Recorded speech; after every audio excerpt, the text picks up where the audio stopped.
91%. That's how many Japanese carrier crew members were dead by August 1945. Not casualties, dead. For every 100 men who served on Japanese carriers, 9 survived the war. The Imperial Navy started with 10 fleet carriers. They ended with 0.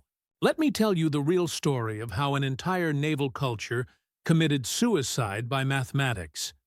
The Japanese started the war with the best carrier pilots in the world. Each one had over 800 hours of flight training. By 1944, new pilots got less than 50 hours. Why? Because Japan made a fatal decision. They never rotated experienced pilots home to train replacements. Every veteran stayed in combat until they died. And they all died. Here's the brutal arithmetic. At Midway, Japan lost 4 carriers and 322 aircraft. But here's what destroyed them. They lost 110 veteran pilots. Each one had over 2 years of training. Japan produced 200 new pilots per month. America produced 2,500. Do the math. Japan was dead before they knew it. But here's where it gets interesting. The carriers themselves were death traps by design. Japanese damage control doctrine was offensive spirit overcomes material weakness. They literally didn't train damage control. American carriers had firefighting schools. Japanese carriers had buckets. When the Taiho was hit by one torpedo, the crew didn't know to turn off ventilation.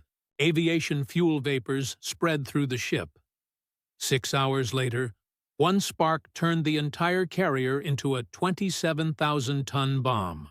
A survivor from the Shokaku described it. The American dive bombers came from the sun. 3 bombs. That's all. 3 bombs, and 20 minutes later, our carrier was gone. 1,360 men. The water was on fire. Those who escaped the ship burned in the ocean. Now let's talk about the numbers nobody discusses.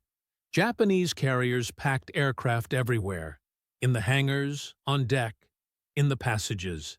The Akagi carried 91 planes in space designed for 60. When one bomb penetrated to the hangar, it didn't destroy one plane. It destroyed 20. The chain reaction of exploding aircraft turned carriers into crematoriums.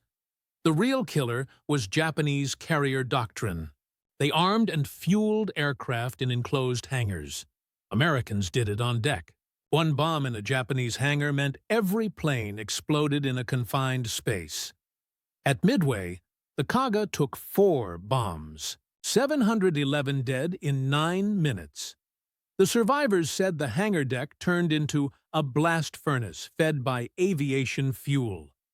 But perhaps the most insane statistic, Japanese carriers had no radar-directed anti-aircraft guns until 1944.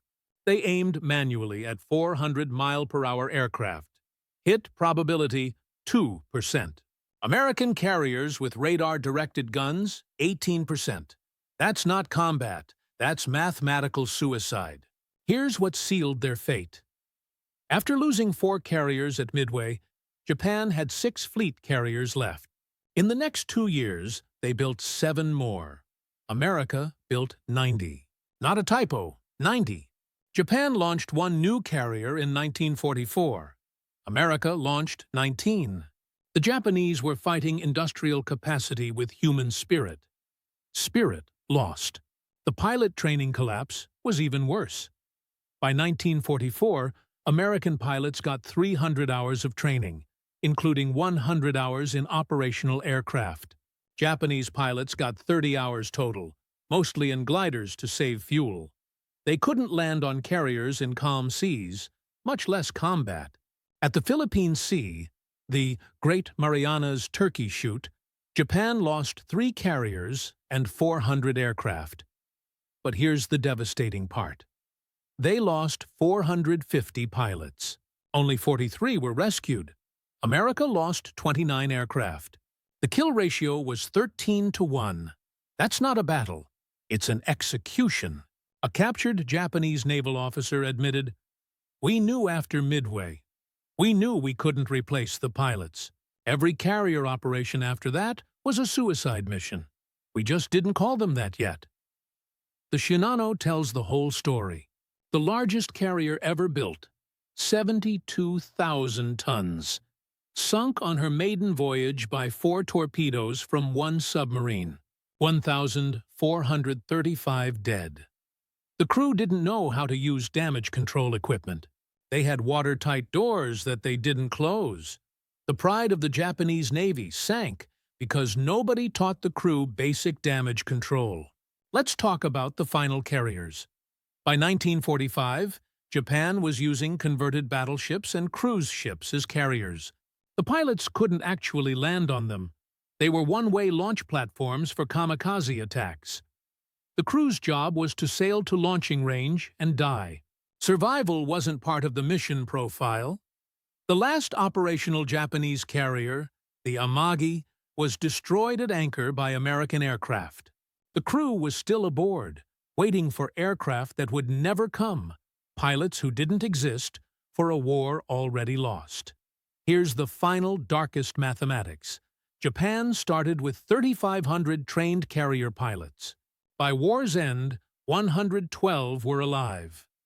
The carriers that revolutionized naval warfare became steel coffins for 25,000 sailors who believed offensive spirit could overcome mathematical reality.